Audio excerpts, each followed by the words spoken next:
Vamos começar essa série de vídeos sobre relatos de casos baseados em casos reais de atendimentos com captação psíquica e trazer para você quais são os fragmentos de consciência, as memórias de vidas passadas que você pode ter no seu inconsciente que são mais prejudiciais e que às vezes não são tão falados, não são tão abordados. Para muitos, isso que eu vou falar aqui pode parecer uma doideira, muito nova, muita coisa fora da casinha, mas é parte do meu estudo, do meu trabalho, da minha perspectiva com a captação psíquica e o conhecimento do ser multiconsciencial.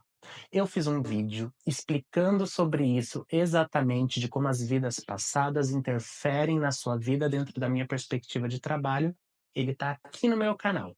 Aqui eu vou dar um resumo para vocês daqui depois da vinheta, mas eu quero deixar bem claro que para aprofundar um pouco mais, você pode tanto ver aquele vídeo ou me procurar nas redes sociais e saber um pouquinho mais do meu trabalho, de como essas coisas funcionam, apesar de que aqui eu quero trazer o máximo possível exemplos práticos, exemplos que eu vivenciei, não necessariamente igual ao que foi captado ou que foi trabalhado, mas muito semelhantes, e essa que é a graça, repetitivos. Isso tende a se repetir, por isso que são padrões psíquicos do inconsciente.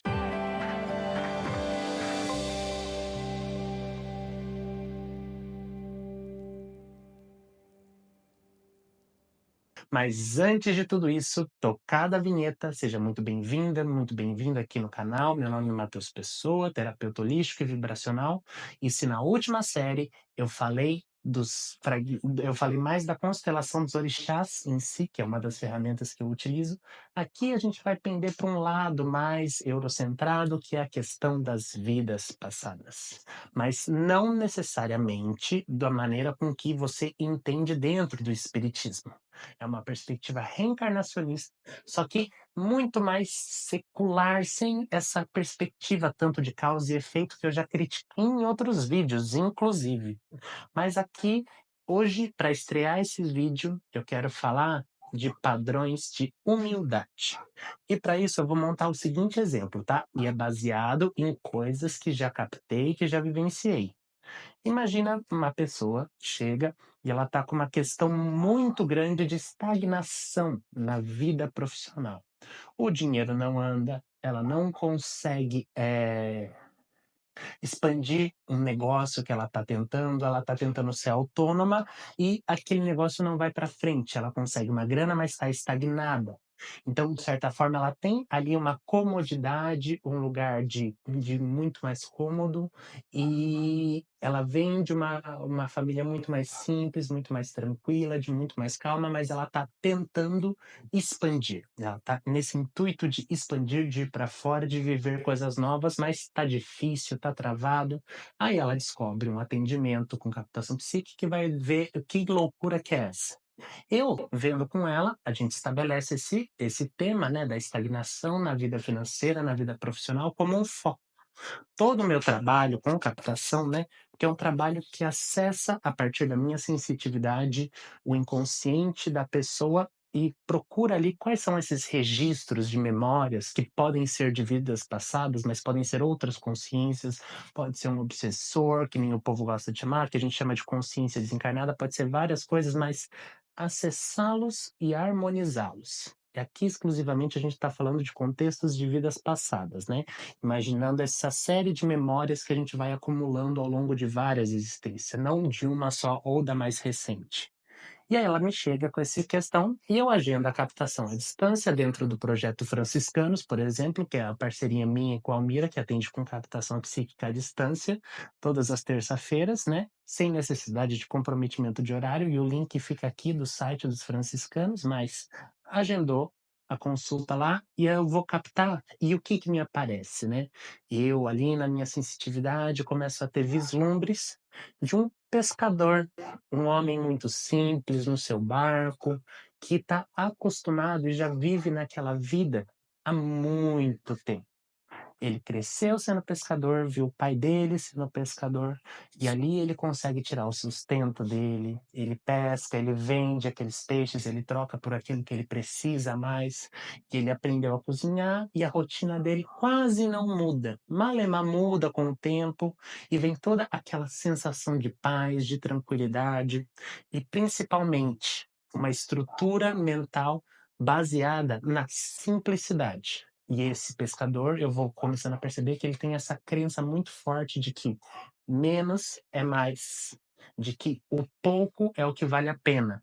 Então, ele é uma pessoa muito humilde, mas ele está também muito triste, digamos, que o filho dele, que ele achou que ia seguir a mesma vida que ele, resolveu explorar um mundo novo na cidade, e ele acha muito caótico aquele contexto de cidade grande, de coisas externas, né?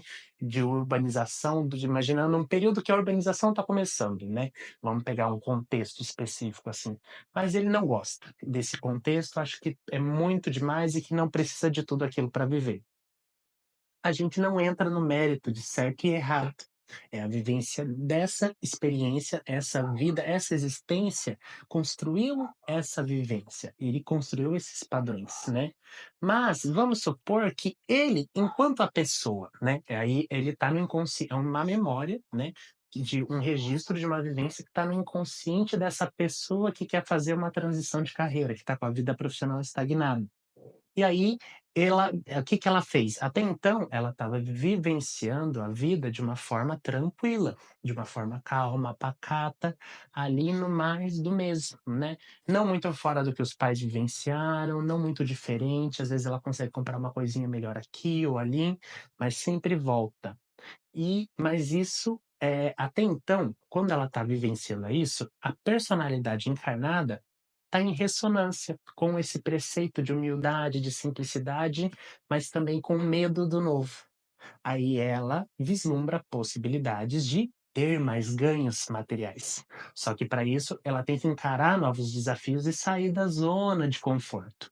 Quando ela faz esse movimento, isso vai contra essa tendência, esse padrão que ela carrega.